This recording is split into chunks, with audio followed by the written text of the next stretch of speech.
అందరికీ నమస్కారం. ఒక హారర్ స్టోరీ వినడానికి రెడీగా ఉన్నారా? ఈరోజు నేను మిమ్మల్ని బెంగుళూరులో ఉన్న ఒక హాంటెడ్ ప్లేస్కి తీసుకెళ్తాను. అదే కల్పల్లి సెమెట్రీ, అంటే కల్పల్లి సమాధి అన్నమాట. ఇది one of the most haunted cemeteries అని కూడా చెప్తారు. Kalpalli cemetery is also known as ST John's cemetery. చాలా ఇయర్స్ నుండి ఉంది. ఇది one of the oldest graveyards in Bengaluru అని కూడా చెప్తారు. అండ్ అక్కడ ఉండే పీపుల్ ఏం బిలీవ్ చేస్తారు అంటే, ఒక బ్లాక్ మ్యాజిక్ చేసే అతను ఈ ప్లేస్ని కర్స్ చేశాడు, అంటే శాపం పెట్టాడు. అప్పటి నుంచి ఎవరైతే మిడ్ నైట్లో అక్కడికి పోతారో ఒక్కరు కూడా తిరిగి రారు అని.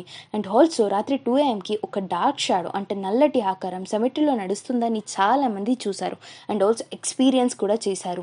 సో ఇన్ని పారానార్మల్ ఇన్సిడెంట్స్ అయితే మేబీ గోస్టే కదా, హూనోస్. ఒక రాత్రి ఒక సెక్యూరిటీ గార్డ్ అక్కడే పనిచేసే వాళ్ళు ఈ సమాధిలో ఒక ఆరిఫిక్ ఎక్స్పీరియన్స్ జరిగింది. వాళ్ళు ఏం చెప్పారంటే, రాత్రి నేను సీసీటీవీ కెమెరాలో చూశాను ఎవరో నడుస్తున్నట్టు, కానీ లైవ్గా చూస్తే అక్కడ ఎవరూ లేరు. దెన్ ఆయనకి కనిపించింది ఏంటి దేవుడికే తెలియాలి. ఈ ప్లేస్ వెనుక రియల్ హారర్ మిస్టరీ ఉందా, లేకపోతే ఇది ఫేక్ మాత్రమైనా తెలీదు. కానీ లోకల్స్ చెప్పేది వింటే మేబీ ఇక్కడ దయ్యాలున్నాయని నిజం. Thank you.